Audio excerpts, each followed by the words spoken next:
The challenge echoed through the arena, a guttural roar of pure Talaxian aggression. Jake Brown, all 170 pounds of him, suppressed a sigh. He really needed this job. Marcus's next dose of synth spinal fluid cost more than a small freighter. A bead of sweat trickled down Jake's temple, mirroring the urgency thrumming in his veins. Credits weren't just credits. They were breaths, heartbeats, another sunrise for his friend.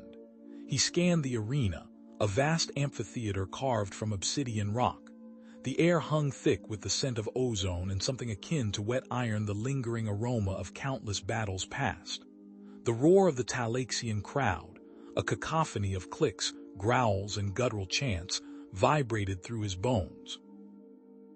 Banners depicting snarling, six-limbed predators, the clan symbols, rippled in the artificial wind generated by massive turbines embedded in the arena walls.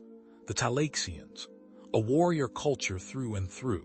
Tradition bled into every facet of their lives.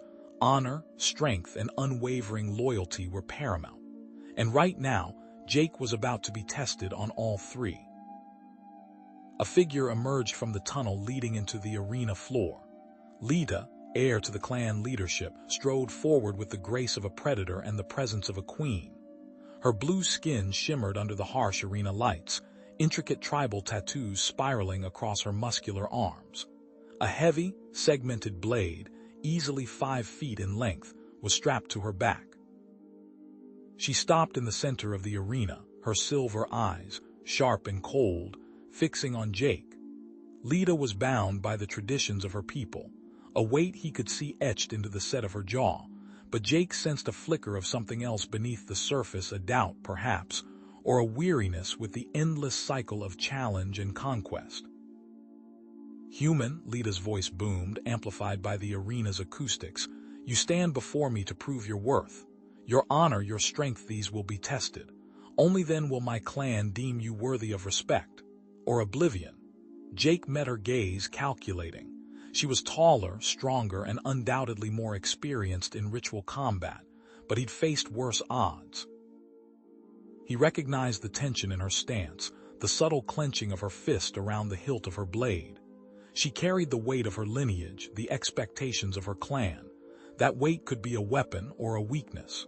From the elevated stands, a figure watched with predatory stillness. Krell, a rival clan leader, his face a mask of barely concealed ambition. His eyes gleamed with a hunger that had nothing to do with honor and everything to do with power.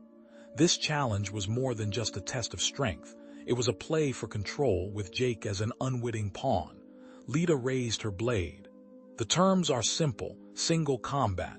Victory brings respect and potentially alliance. Defeat brings only shame." Jake stretched his neck, loosening the muscles. He recalled the countless hours he'd spent in the training cages, honing his reflexes, studying Talaxian combat techniques. Exploit their weaknesses. Use their size against them. Agility over brute force. That was his only chance. Lita began a slow, deliberate dance, her movements a blur of controlled power. Each step was a prayer, each gesture an invocation to her ancestors. The blade sang as she spun it through the air, a silver arc of deadly grace. Her eyes burned with a fierce, unwavering drive. With a guttural battle cry that ripped through the arena, Lita charged. Her blade whistled, a deadly whisper slicing through the air as the fight began. Lita attacked.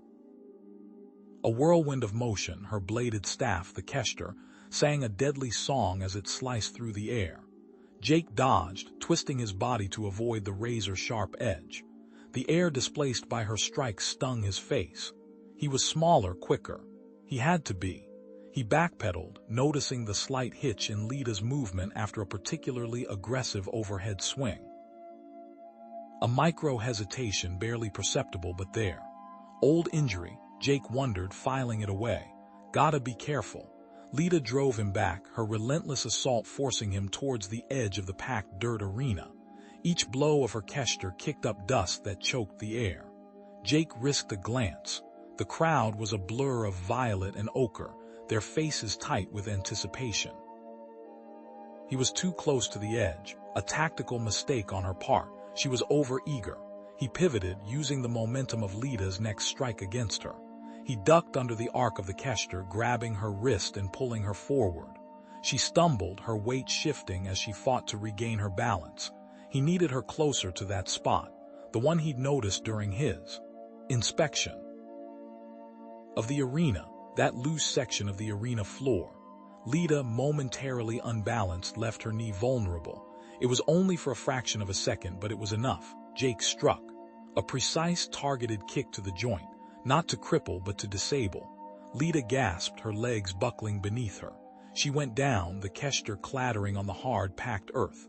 The crowd was stunned into silence. The only sound was Lita's ragged breathing. Jake, winded but unharmed, extended a hand, helping Lita to her feet. He met her gaze, offering a respectful nod. He'd won, but there was no triumph in his heart, just relief. And maybe a little bit of pity. A clan elder stepped forward.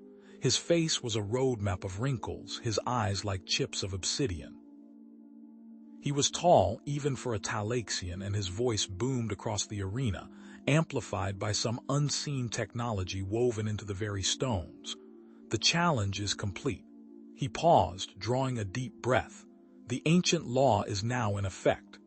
The clan elder raised a hand, his voice resonating with authority. By the laws of our ancestors, laws etched in stone and blood, because Jake Brown defeated Lita of the Bloodied Crest in sanctioned combat, the ancient marriage law dictates that they must marry. Lita's face contorted. Outrage, fury, and humiliation warred within her.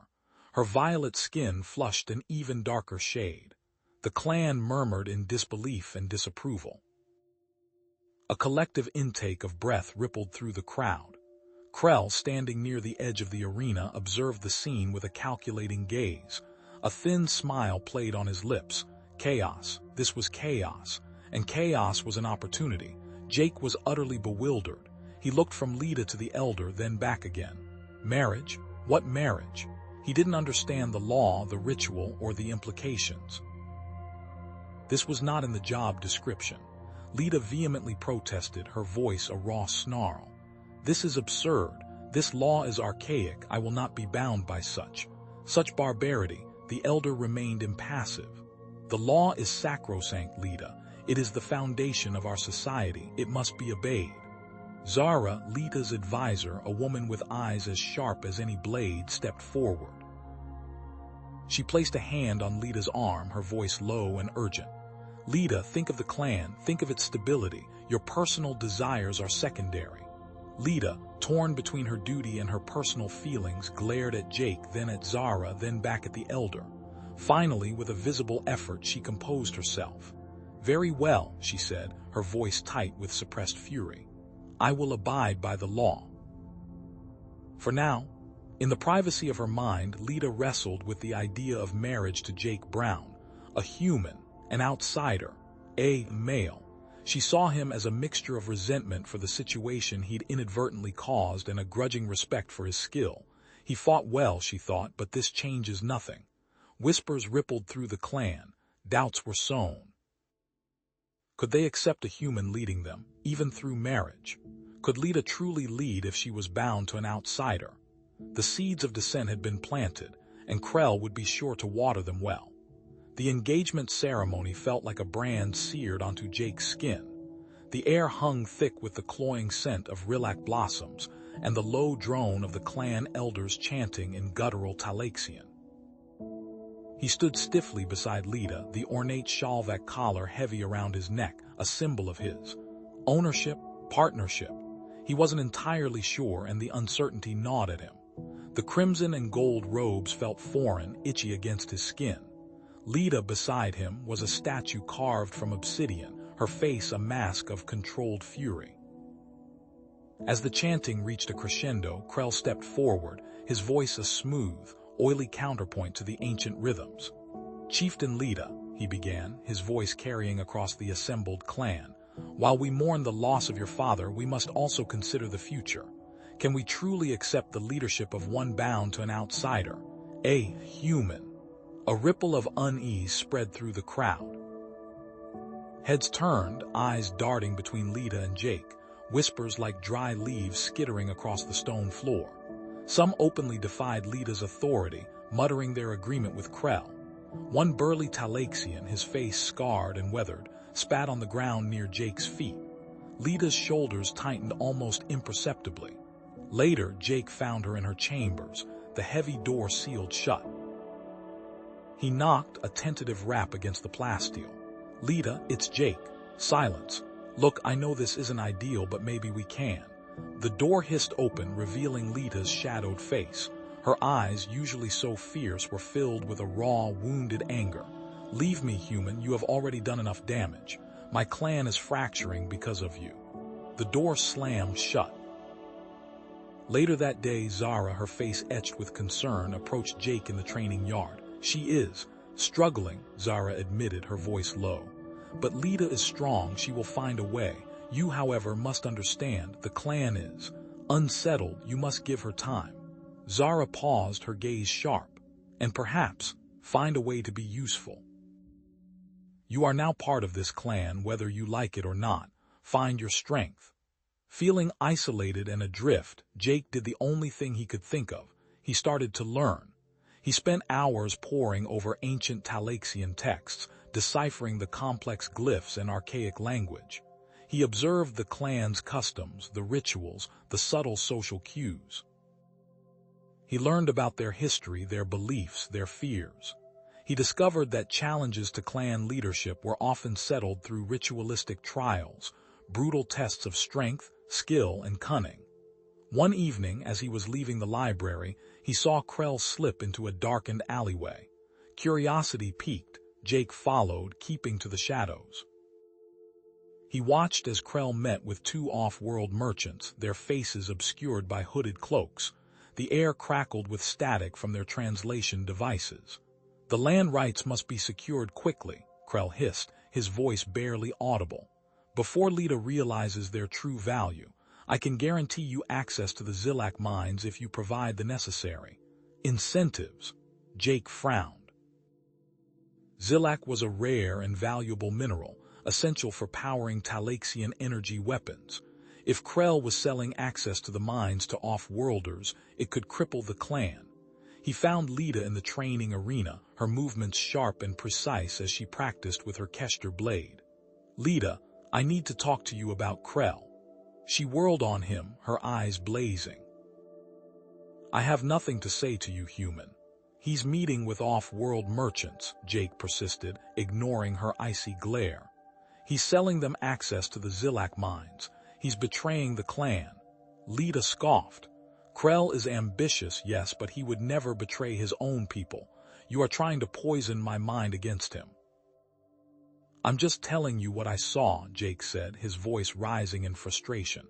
"Don't you see? He's trying to destabilize your leadership so he can seize power." "Enough!"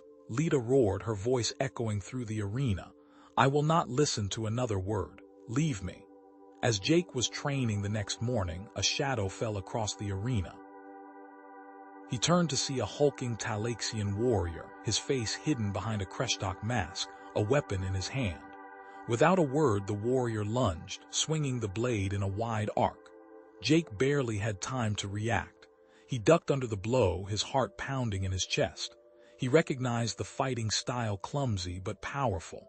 This wasn't a skilled assassin, this was a brute. He danced back, avoiding another blow, his mind racing. He needed to end this quickly. He feinted left, then darted right, striking the warrior's exposed knee with a swift kick. The warrior grunted and stumbled. Jake followed up with a series of rapid strikes, disarming him and sending him crashing to the ground. He pressed his advantage, pinning the warrior beneath his boot, his own pulse hammering in his ears. Later, Zara examined the attacker's discarded weapon. "This blade is from the Krell clan," she said grimly, her voice tight with anger. "And the warrior. I recognize the fighting style. He is one of Krell's enforcers."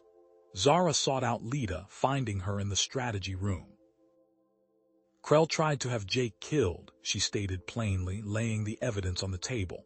"The warrior was one of his. He used a blade from his clan." Lita stared at the weapon, her face pale. Doubt flickered in her eyes, slowly replacing the anger. I did not believe him, she whispered, her voice barely audible. I was wrong. That night, Lita approached Jake in the training arena, her expression guarded. I owe you an apology, she said stiffly. I should have listened to you. Krell is dangerous. We need to work together, Jake said, his voice low. He's planning something big. I heard him talking about land rights and Zilak mines. What do you suggest? Lita asked, her eyes searching his. We need to find out what he's planning, Jake replied. I overheard him arranging another meeting with those off-world merchants. We need to be there. As they prepared to leave, arming themselves with Kester blades and Shalvek armor, the ground trembled. Alarms blared. A wave of Krell's warriors surged into the training yard, weapons raised, their faces contorted with rage. Krell stepped forward, his eyes gleaming with triumph. The time for diplomacy is over, he snarled. The clan will have a new leader, and you human will be eliminated. The first blast rocked the training grounds, sending a shockwave that threw Jake off balance. Talaxian warriors, loyal to Krell, surged from the surrounding forest, their energy weapons spitting bolts of searing plasma. Lita roared, a guttural command that rallied her own guard. Traitors! She bellowed, drawing her ceremonial blade, its edge shimmering with contained energy. Jake, already moving, grabbed a discarded energy rifle from a fallen warrior. Guess diplomacy's off the table, he muttered, squeezing off a shot that vaporized a charging Talaxian's weapon. He moved to Lita's side, providing cover as she cut down two more attackers with brutal efficiency. We need to move. This is more than just a challenge for leadership. He wants us dead. They fought their way to the edge of the training grounds, the air thick with the acrid smell of ozone and burning flesh. As they scrambled over a barricade, a plasma bolt grazed Jake's side. He grunted, stumbling, but Lita caught him, her grip surprisingly strong. Jake, are you hit? Just a scratch, he lied, pressing a hand to his singed tunic. Adrenaline masked the pain, but he knew it was more than just a scratch. Let's go. They plunged into the dense Talaxian wilderness, the towering trees offering some concealment. Krell's warriors pursued relentlessly, their shouts echoing through the forest. Finally, after what felt like an eternity, they reached a small clearing, hidden by a waterfall cascading down a moss-covered cliff face. Lita pushed Jake behind the falls into a shallow cave. We can rest here for a moment, she said, her voice tight with concern. She examined his wound, her touch surprisingly gentle. This is not a scratch, human. It requires tending. She ripped a strip of cloth from her own tunic and began to clean the burn, her brow furrowed in concentration. Jake winced as she applied a medicinal paste from a pouch on her belt. Thanks, he said, his voice hoarse. I owe you one. Lita met his gaze, her expression unreadable. Krell. He was my father's most trusted advisor. Why would he do this? He's not just after leadership, Lita, Jake said, his voice grim. I overheard some chatter before the ceremony. He's making deals, big deals. Lita retrieved a small datapad from her belt and accessed a secure file. Her eyes widened as she scrolled through a series of holographic maps. This is clan land, she said, her voice trembling with anger. He's selling it to off-world corporations for mining rights and weapons. That explains the firepower, Jake said. He's planning a full-scale takeover. Lita stood, her fists clenched. Our sacred lands, desecrated for profit, I will not allow it. She paced back and forth, her agitation palpable. But what can we do? We are outnumbered, outgunned. We use their greed against them, Jake said, a plan forming in his mind. These corporations, they're not exactly known for their ethical practices. They'll cut corners, exploit loopholes. We can expose Krell's treachery, show the clan what he's really up to. Lita stopped pacing, considering his words. It is a risky gambit, human, and if we fail, then Krell wins, Jake finished, and your clan loses everything. She hesitated for a moment, then nodded, her eyes hardening with dedication. Very well, I agree. But how do we gather evidence? Krell will have tightened security. We go back, Jake said, a grim smile spreading across his face. In disguise. Under the cover of darkness, they infiltrated the clan settlement, their faces hidden beneath scavenged cloaks. Jake, relying on his skills, navigated the labyrinthine corridors, his senses on high alert. They reached Krell's command center, a heavily guarded chamber at the heart of the complex. I can bypass the security system, Jake whispered, pulling a small device from his pocket. But I need a few minutes.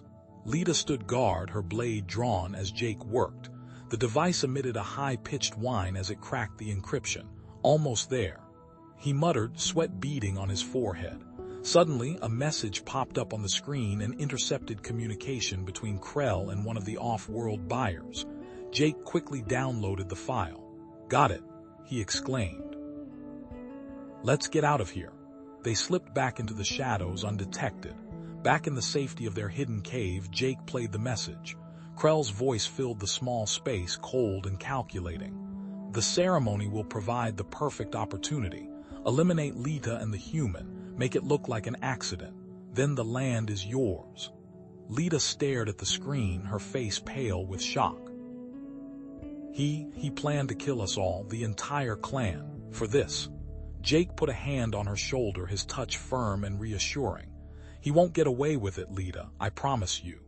Just then, a flicker on Lita's datapad indicated an incoming message. It was Zara. Lita, I have information that supports the humans' plan, the message read. Meet me at the ancient ruins near the Whispering Falls, but be warned, Krell's spies are everywhere. During the public ceremony, Krell stepped forward, his voice booming across the assembled crowd. Lita has betrayed our clan, he declared. She has consorted with an outsider and plotted against her own people. I order her arrest. Before the guards could move, Jake stepped forward, raising his hand. I think you should hear what Krell has really been up to, he said, his voice amplified by a hidden device. He activated the intercepted message, and Krell's voice filled the air, revealing his treachery. A murmur rippled through the crowd. Some warriors looked at Krell with suspicion, while others remained loyal. A faction broke away, shouting their support for Krell. A brawl erupted, energy weapons firing and melee weapons clashing. The ceremony dissolved into chaos. Suddenly, the ground began to tremble. Krell stood on the dais, a manic grin on his face. Fools, he shouted. You think you can stop me? I have made arrangements. This entire hall will be your tomb. He pressed a button on a small detonator. Jake shoved Lita forward, the force of the collapsing ceiling raining down on them. He ripped a section of the ornate tapestry from the wall, the heavy, fire-resistant material just thick enough to act as a shield. Stone and twisted metal slammed into the improvised barrier as they scrambled towards the shattered exit. They stumbled out into a scene of utter pandemonium. The once orderly clan settlement was ablaze, crimson flames licking at the woven structures. The air crackled with energy, the acrid smell of burning vegetation stinging their nostrils. Talaxians, their faces etched with terror, were running in every direction. Krell's forces, clad in black armor, were systematically rounding up anyone who had shown allegiance to Lita. Their movements were precise, brutal. He heard Krell's voice boom across the settlement, amplified by some unknown device. Lita started this fire. She is unfit to lead. Pledge your loyalty to me, and you will be spared. Jake spotted a familiar figure slumped against a burning support beam.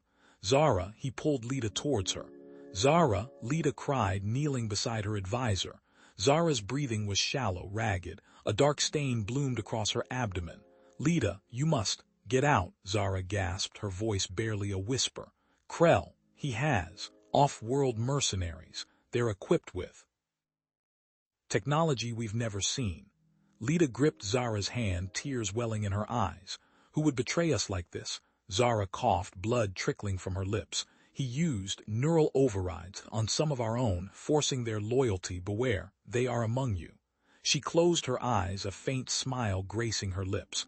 Protect the clan. With a final shudder, she was gone. Jake placed a hand on Lita's shoulder, feeling the tremors of suppressed rage and grief. We have to move, now. They moved quietly through the settlement, gathering a small group of loyalists. Among them was Torak, a Talaxian engineer known for his skill with energy systems. Krell has taken the main power generator, Torak said grimly. Without it, we can't call for aid. And we are short on supplies, Lita added, surveying the small band. Krell anticipated this. There's a network of caves beneath the settlement, Torak offered. The geothermal caves. My grandfather used to tell stories of them, but they're unstable. Unstable is better than dead, Jake said, already moving. Let's go. The geothermal caves were a labyrinth of tunnels carved through the rock by millennia of volcanic activity. Steam hissed from vents in the walls, and the air thrummed with a low, resonant energy. The heat was intense, the smell of sulfur pervasive. Torak, can we tap into this geothermal energy? Jake asked, pointing to a particularly active vent. We need to get a message out. Torak frowned. It would be incredibly dangerous.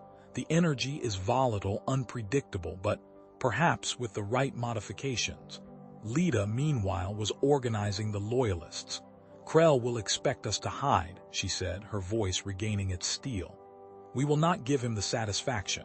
We will harass his forces, disrupt his supply lines. We will make him pay for this treachery. She began instructing them in guerrilla warfare tactics, drawing on ancient Talaxian fighting styles adapted for the close confines of the caves. Jake, with Torak's help, began working on the communication device.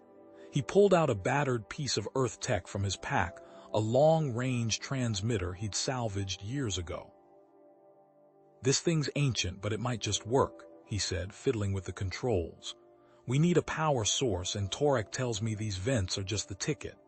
Hours later, sweat dripping from his brow, Jake connected the final wire. The makeshift power source hummed, drawing energy from the geothermal vent. All right, let's see if this thing can reach anyone. He began transmitting a distress signal, targeting a neutral outer rim faction known for their anti-corporate stance. This is Jake Brown requesting assistance. We are under attack. Repeat, we are under attack. Suddenly, a tremor shook the cave. Torak cried out, pointing to a flickering light on a console. They've found us, Krell must have. A tracking device. Before Jake could react, an explosion rocked the entrance to the cave. Krell's mercenaries, armed with energy weapons, poured into the tunnels. Defend the position. Lita roared, drawing her energy blade. Jake scrambled for cover, grabbing a handful of detonators from his pack. He quickly rigged them to the cave walls, using his knowledge of Earth explosives to create makeshift traps. The first mercenary to round the corner triggered one of the devices. A concussive blast sent him flying, momentarily halting the advance. Lita, leading the Talaxian loyalists, used their intimate knowledge of the cave system to their advantage. They moved through hidden passages, flanking the mercenaries and picking them off one by one. Some of the mercenaries, confused and disoriented, began to question their orders. Lita seized the opportunity, speaking to them in their native tongue, appealing to their sense of honor. Slowly, some began to remove their neural override helmets, their eyes clearing as the forced loyalty dissipated. Jake, meanwhile, noticed Krell overseeing the attack. He was holding a strange device, a powerful energy weapon unlike anything Jake had ever seen. Krell aimed it at one of the geothermal vents, firing a concentrated beam of energy. The vent shuddered, the ground trembling beneath their feet. He's destabilizing the vents, Jake yelled. If he keeps that up, the whole system could erupt. Lita, hearing Jake's warning, charged towards Krell, her energy blade blazing. Krell, this ends now. Krell smirked, raising the energy weapon. You are too late, Lita. Your reign is over. He fired the weapon, but not at the vents.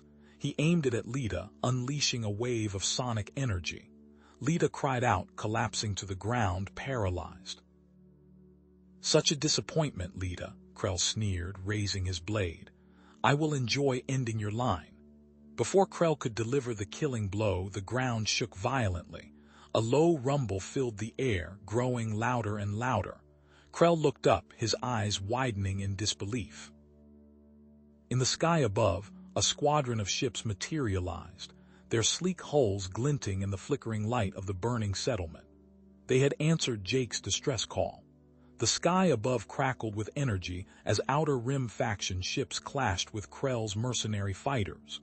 Laser fire streaked across the horizon, illuminating the jagged peaks of the Talaxian landscape. The air vibrated with the roar of engines and the concussive blasts of exploding ordnance. Below, Jake navigated a squad of Outer Rim soldiers through a labyrinthine network of lava tubes. Left here, the geothermal regulators are just ahead. Knock them offline and Krell's energy weapon loses its power source. He pointed with a small laser, guiding the team. Talaxians use these caves for trials. Krell won't expect an attack from below. He's arrogant. A guttural war cry echoed from above as Lita, her face streaked with war paint, emerged from a cave entrance, a contingent of freed Talaxian warriors at her back. The sonic disruptor's effects lingered, but her persistence burned brighter. For Talax, for freedom. She roared, leading the charge against Krell's surprised mercenaries. Jake, hearing the renewed Talaxian assault, knew it was time. He led his team to the main geothermal vent chamber.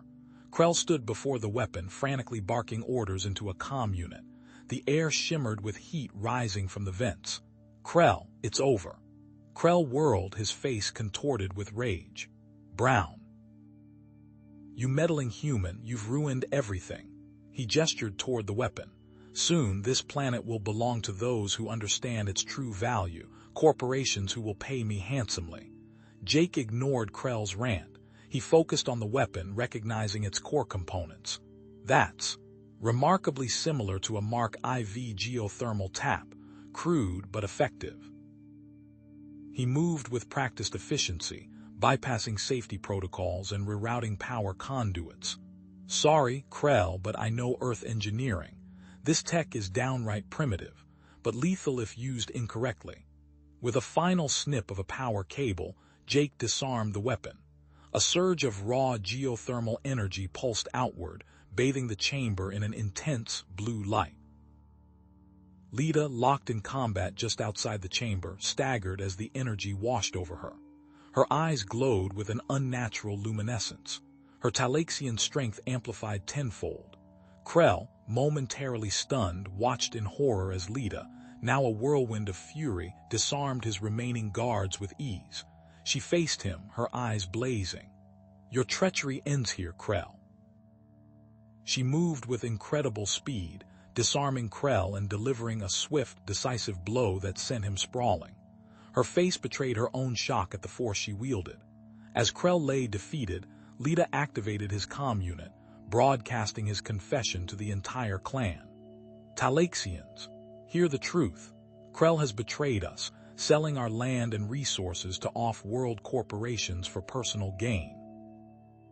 His words echoed across the planet, shattering the lies and uniting the Talaxians in outrage. The tide had turned. Krell's forces, demoralized and exposed, crumbled before the combined might of the Talaxians and the Outer Rim soldiers. Later in the Great Hall, Lita stood before her clan, the weight of leadership etched on her face. Jake stood beside her, a quiet presence of support. "The fighting is over," she announced, her voice resonating with newfound authority. "But our work has just begun." She turned to Jake. "Jake Brown, you defeated me in combat, triggering an ancient law, but I propose a new challenge, a challenge to that very law." Jake nodded, understanding her plan. "We invoke the challenge loophole. We agree to dissolve our marriage with no further obligations." A murmur rippled through the crowd. Then Lita raised her voice. "But this is not enough. The marriage law is archaic, unjust. It dictates our lives based on ancient customs, not individual choice." She paused, her gaze sweeping across the faces of her people. "I propose we reform the law. We give each Talaxian the right to choose their own destiny." The hall erupted in debate. Some clung to tradition, Others embraced the promise of change. Finally, Lita called for a vote. The result was decisive. By a clear majority, the Talaxian clan voted to reform the ancient marriage law. In the following weeks, Lita established a trade alliance with the Outer Rim faction, securing access to advanced technology and ensuring her planet's independence. The corporation's schemes were thwarted, their contracts nullified. Jake, hailed as a hero, chose to remain on the planet. He established a small workshop, sharing his knowledge of Earth technology and helping the Talaxians adapt to their new reality. He honored Zara's memory by advocating for education and progress. Years later, Jake and Lita stood on a windswept cliff overlooking the Talaxian plains.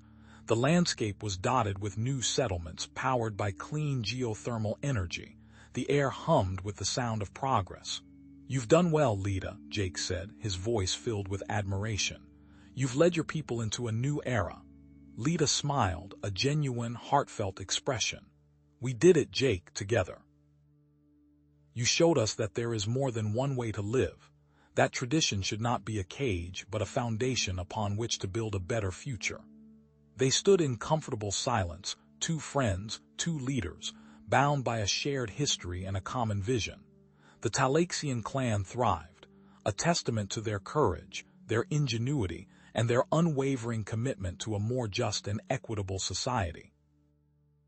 The ancient laws were gone, replaced by a spirit of freedom and collaboration, and humanity had once again